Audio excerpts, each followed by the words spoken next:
Chapter 1: The Bitter Brew.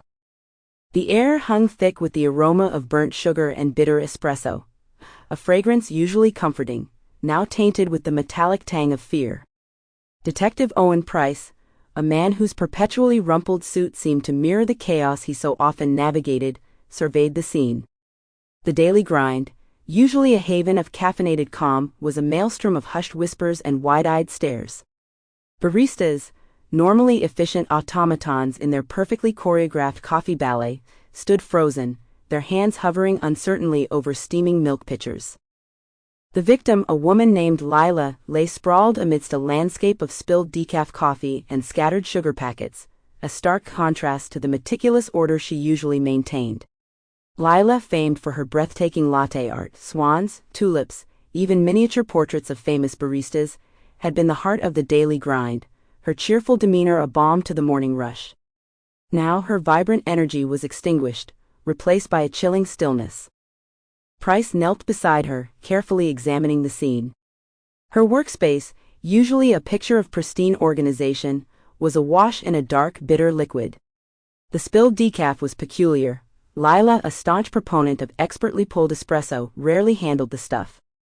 The decaf had been deliberately spilled, a fact Pryce was certain of. Its dark stain was deliberate, carefully avoiding the meticulously organized surface of her work area. It was as if a spotlight had been intentionally thrown onto the tragic tableau. A faint tremor ran through the coffee shop as the ambulance crew arrived, their presence a stark reminder of the life abruptly stolen. The quiet hum of the espresso machine, normally a comforting soundtrack to the morning ritual, felt jarring, its rhythmic hiss a counterpoint to the unsettling silence. The air itself seemed to crackle with unspoken anxieties.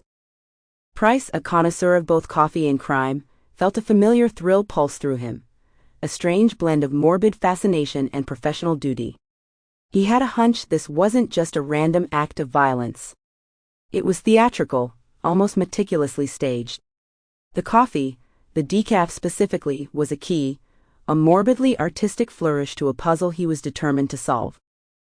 His eyes scanned the room, taking in the faces of the onlookers, a mixture of shock, grief, and something else, something darker simmering beneath the surface. There was a barista, young and nervous, with eyes that darted around the room, clearly avoiding his gaze. Another, older, more stoic, seemed to radiate a quiet tension, their hands clenched tightly together. And then there were the regulars, the usual suspects, each a unique character in this strangely intimate drama unfolding before him. There was the perpetually grumpy account. Sample complete. Ready to continue?